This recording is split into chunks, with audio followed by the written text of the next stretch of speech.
खोपोली नगरपरिषद प्रभाग क्रमांक 3 मधून शोभा काटे यांना विजयी संधी।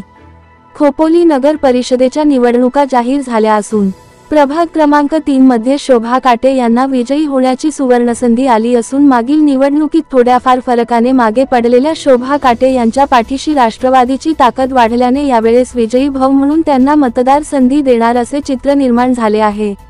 खोपोली नगर परिषदेच्या निवडणुका 2 डिसेंबर 2025 रोजी पार पडणार आहेत।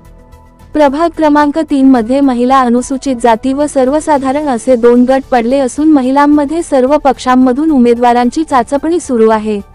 यात मागील निवडणुकीत भारतीय जनता पक्षाकडून शोभा काटे यांनी निवडणूक लढविली होती।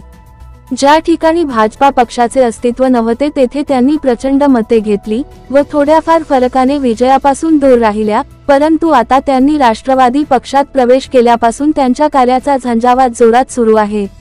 मागील वेळेस थोड्याफार फरकाने नगरसेविका पद हुकले असले ती या वेळेस मात्र राष्ट्रवादी काँग्रेस पक्षाच्या वतीने त्यांना उमेदवारी मिळत असल्याने त्यांच्या विजयाची संधी यशाच्या शिखराकडे जात असल्याचे स्थानिक पातळीवर बोलले जात आहे।